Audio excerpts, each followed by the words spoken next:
Mets un casque ou des écouteurs, monte le volume et profite de la vidéo. Selon une allégorie philosophique proposée par Platon, l'anneau de Gygès est un anneau magique mythologique qui permettrait à son propriétaire de devenir invisible. L'allégorie de l'anneau de Gygès, un mythe traditionnel de la philosophie occidentale, soulève des interrogations éthiques concernant la justice. Ce mythe met en évidence la théorie platonicienne qui affirme que la justice est associée à la transparence et à la peur de la punition. Gygès était un berger qui, après un violent orage, trouve dans le sol un anneau. En le passant en doigt et en le tournant, il devient invisible. Il a donc utilisé ce pouvoir pour séduire la reine, s'allier avec elle et tuer le roi afin de prendre le pouvoir. En utilisant l'allégorie de l'anneau de Gygès, la question suivante a été posée. Être un homme juste, ce n'est-il pas en fait être suffisamment naïf pour respecter les lois et la morale, même si cela peut être incommode? Finalement, est-ce que nous agissons de manière équitable uniquement parce que nous craignons la répression pénale? Et vous, qu'en pensez-vous? Est-ce que tu connais l'effet Pygmalion? Laisse-moi t'expliquer. L'effet Pygmalion, ou effet Rosenthal et Jacobson, est une prophétie autoréalisatrice qui provoque une amélioration des performances d'un sujet en fonction du degré de croyance en sa réussite venant d'une autorité ou de son environnement. Le simple fait de croire en la réussite de quelqu'un améliore ainsi ses probabilités de succès. D'après la légende, Pygmalion, sculpteur chypriote de l'Antiquité grecque, se révolte contre l'omniprésence des prostituées, désavoue le sexe et vit en célibataire. Il sculpte une statue d'ivoire représentant une femme d'une telle beauté qu'il en tombe amoureux. Revenant chez lui après une fête dédiée à Aphrodite, il embrasse la statue qui, grâce à la déesse, s'éveille immédiatement à la vie. L'effet Pygmalion est principalement étudié dans le cadre des effets positifs. L'effet inverse est appelé effet golem. Il se traduit par une performance moindre et des objectifs moins élevés sous l'effet d'un potentiel jugé limité par une autorité. Le golem est issu de la mystique juive, tandis que Pygmalion provient de la mythologie grecque. Laisse-moi te raconter 3 légendes de la mythologie chinoise. La légende des miroirs. Que voyez-vous dans un miroir? Vous-même, non? Mais ce n'est pas ce que les Chinois croyaient dans l'Antiquité. Ils pensaient que le reflet dans le miroir n'était pas du tout un reflet, mais une vision d'un autre monde. La légende du miroir dit que ces créatures nous imiteraient pour apprendre nos comportements. Finalement, quand ils seraient prêts, ils sortiraient du miroir et prendraient notre place dans le monde réel. On pensait également que des créatures du passé avaient attaqué la population dans une soif de les remplacer, mais ils auraient finalement été arrêtés et renvoyés à leur domicile d'origine par l'empereur Huangdi. Les créatures de l'autre côté étaient appelées poissons, et l'on pensait qu'elles pouvaient être vues pendant une fraction de seconde du coin de l'œil. On pensait qu'ils étaient les gardiens debout, à la porte, qui servaient d'interface entre les deux mondes. Le lapin de Jade. Le lapin de Jade est également connu comme le lapin qui vit sur la lune. Selon la mythologie, il est le compagnon de la déesse de la lune Changji. L'histoire a commencé lorsqu'un pauvre vieil homme est venu mendier de la nourriture. À cette époque, les créatures de la forêt, le singe, la loutre, le chacal et le lapin, accordaient de la bienveillance à ceux qui en avaient besoin et pensaient que faire une bonne action aujourd'hui serait remboursé demain. Ainsi, pour aider l'homme, le singe apporta des fruits, le chacal, un pot de lait caillé, et la loutre ramassa du poisson mort dans un étang. Mais le lapin, qui ne mangeait que de l'herbe, s'est offert en offrande à l'homme. Mais l'homme ne l'a pas tué et a révélé sa véritable identité. Il était le dieu Sakra. Plus tard, il dessina l'image du lapin sur la lune pour l'honorer. Sun Wukong, le roi singe. Parmi les légendes chinoises courantes, la plus célèbre de Chine est celle de Sun Wukong, ou le roi des singes. Il est l'un des personnages les plus célèbres et les plus aimés de la mythologie chinoise, et le protagoniste du conte classique du XVIe siècle, Le Voyage en Occident. Sun Wukong était un singe très malicieux, connu pour avoir causé des ravages au paradis avec son empressement à conquérir le monde. On disait qu'il était capable de le faire en utilisant une canne qu'il avait volée au roi dragon de la mer de l'Est. Mais Sun Wukong fut finalement vaincu par Bouddha, qui lui demanda de faire un saut périlleux de sa paume. Il n'arriva pas à sortir de la moitié des mains et fut alors emprisonné pendant 500 ans sous une montagne magique formée par les palmiers de Gautama Bouddha. Il devint plus tard un compagnon du moine Xuanzang et l'accompagna dans ses voyages aventureux. Kako, surnommé par la presse Kako le misanthrope ou Kako le terrible, est un hippopotame amphibie de la ménagerie du Jardin des Plantes à Paris. Il se fait connaître au début du XXe siècle pour avoir tué 2 de ses gardiens, le premier en 1901 et le deuxième en 1903. Le 16 septembre 1901, Kako inflige de graves blessures à Monsieur Laudi, gardien titulaire de la ménagerie. Le malheureux est coincé contre une grille, lacéré et piétiné. Le second accident a lieu le 1er juillet 1903. Ce jour-là, un public nombreux est venu assister au repas du Cétiartodactyle. Le gardien chargé chargé de la besogne est Jean-Baptiste Lancel, un employé expérimenté de la ménagerie qui s'occupe de Caco depuis son arrivée. Le gardien tend une botte de foin à Caco qui se dirige vers la porte de sa cage. En passant à la hauteur de Lancel, il a soudain un geste violent et le fait tomber, puis il ouvre en grand sa gueule et mord son gardien par le milieu du corps. Ses canines de près de 20 cm broient le bassin du vieil homme sous les cris de peur de la foule. Son bassin est fracturé, ses cuisses sont broyées et sa vessie a été perforée. Malgré les efforts des médecins, il meurt 1 heure après son arrivée à l'hôpital. Le darwinisme désigne la théorie formulée en 1859 dans L'origine des espèces par le naturaliste anglais Charles Darwin, qui explique l'évolution biologique des espèces par la sélection naturelle et la concurrence vitale. Il est aussi relativement courant d'entendre parler d'évolution darwinienne, pour parler de l'évolution autonome d'un pool quelconque, population ou distribution de caractères sur plusieurs générations. A l'origine, le terme de darwinisme n'avait pas le même sens que celui qu'on lui donne actuellement. En effet, le terme de darwinisme était bien souvent employé dans un sens différent d'un auteur à l'autre. Il était bien souvent utilisé pour désigner le darwinisme social introduit par Herbert Spencer.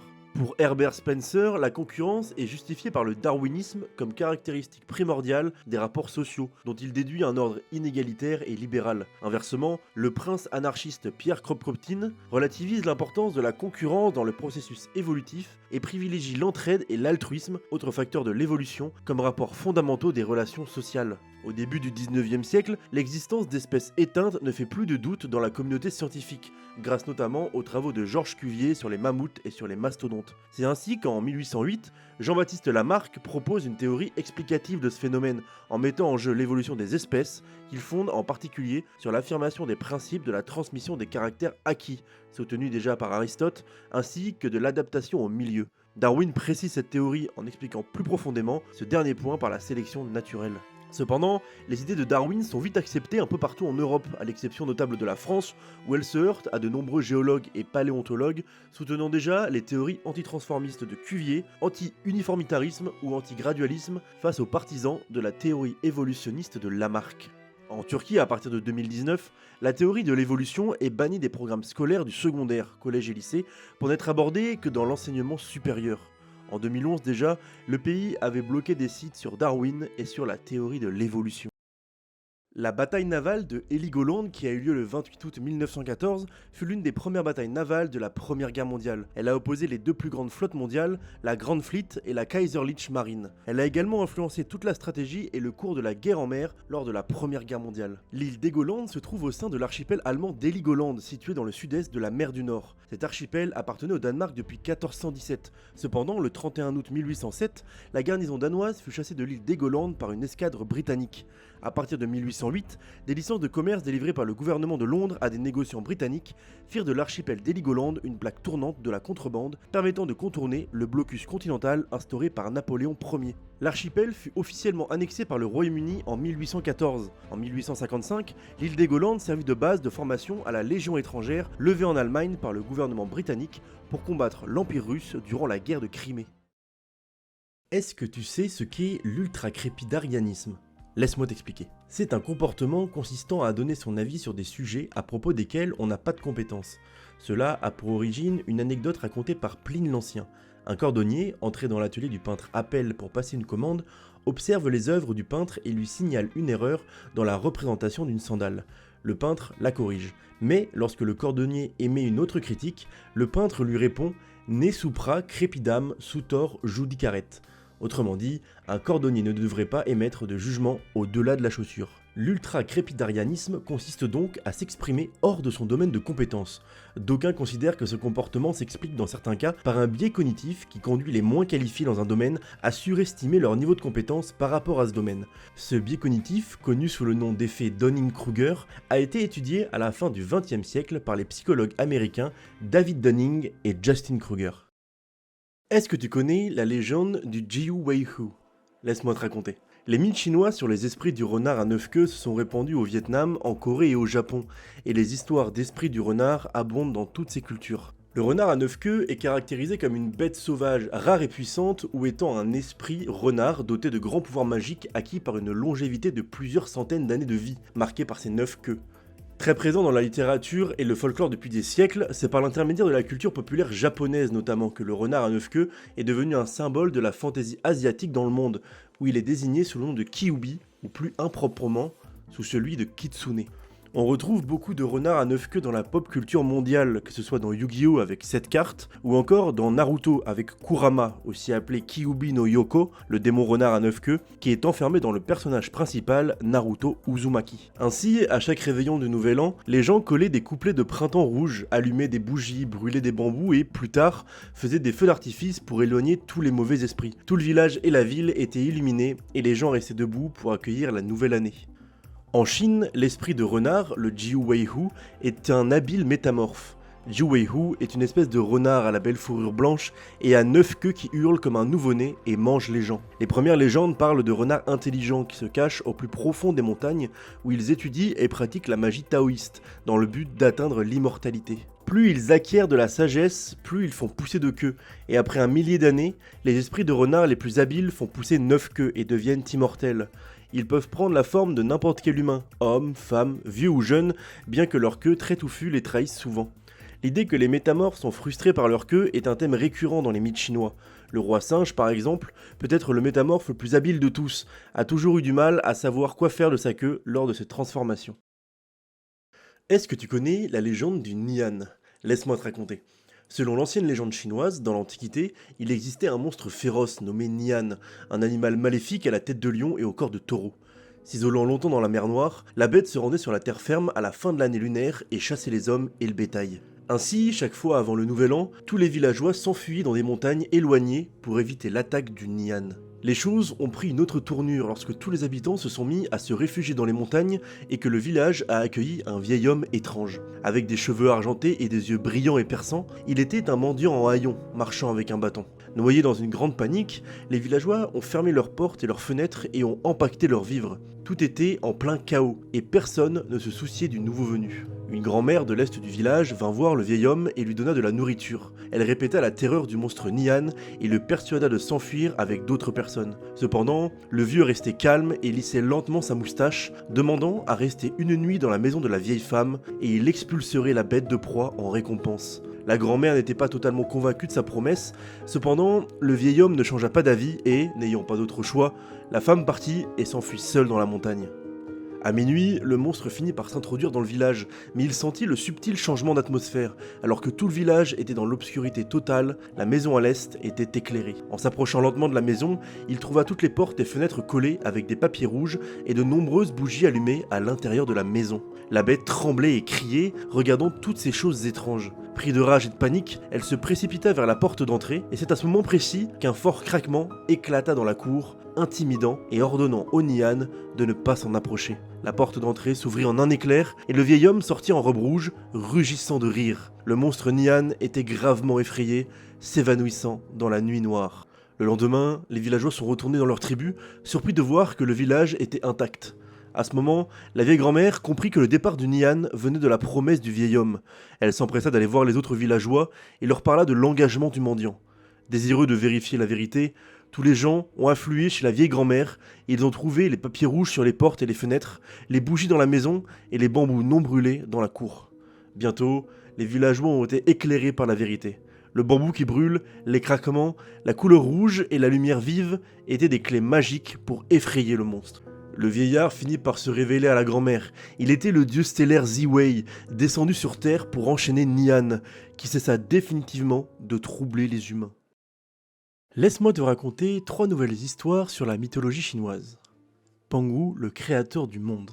Le plus ancien mythe chinois inclut la légende de la création. Pangu était considéré comme le premier être vivant sur Terre, né d'un œuf cosmique. Il est décrit comme une créature avec un corps velu, 2 défenses et 2 cornes et aurait créé le monde. La première chose qu'il fit fut de séparer le yin et le yang avec sa hache, yin devenant la terre et yang le ciel. Chaque jour, il a poussé le ciel un peu plus haut et ce processus a duré 18 000 ans. Il a ensuite façonné la terre en découpant les vallées et en divisant les mers. Il existe de nombreuses variantes de ce mythe, dont l'une qui raconte comment Pangu a épousé la fille du roi dragon et a eu un fils avec.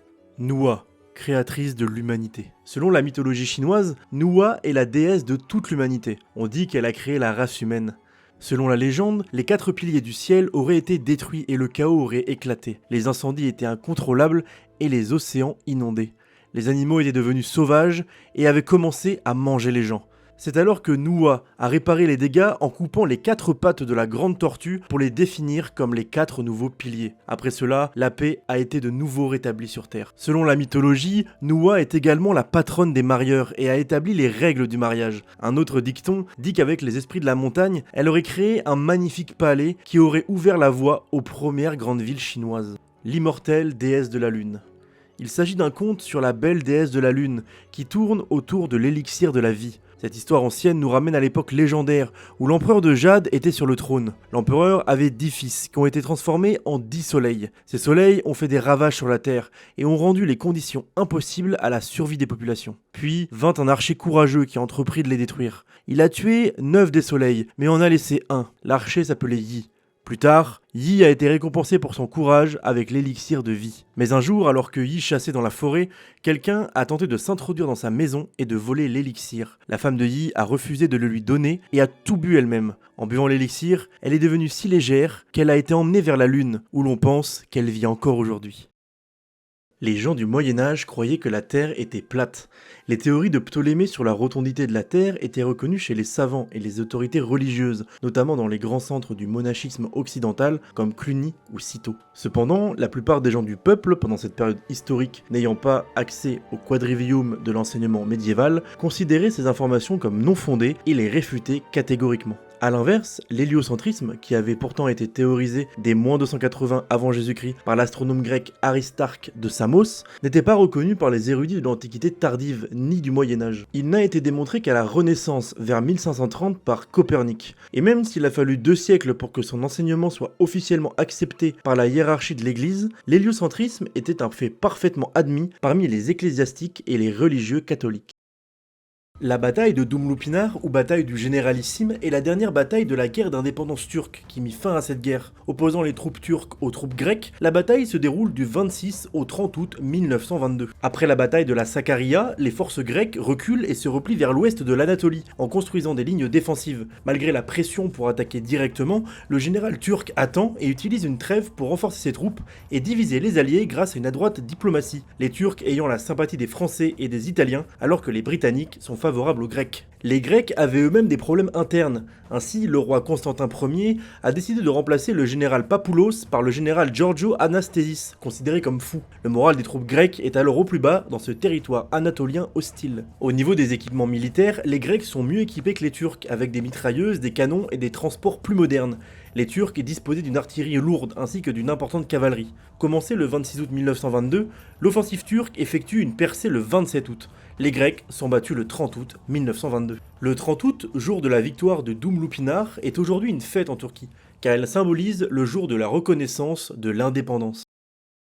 Le pendule de Foucault est un dispositif expérimental conçu pour mettre en évidence la rotation de la Terre par rapport à un référentiel galiléen. Le résultat de l'expérience dans le référentiel non galiléen, lié à un observateur terrestre, s'explique par l'effet de la force de Coriolis. Le pendule que Foucault a installé au Panthéon de Paris en 1851 mesurait 67 mètres et portait une masse de 28 kg. Une fois lancé, ce pendule oscillait pendant 6 heures. La période d'aller-retour était de 16,5 secondes. Le pendule a été réinstallé sous la coupole du Panthéon en 1995, constituant une attraction très appréciée des visiteurs. Démonté pendant les travaux de restauration du Panthéon, il a été remis en mouvement après restauration par la société Baudet le 15 septembre 2015. Un accident a provoqué la chute du pendule original au musée des Arts et Métiers le 6 avril 2010.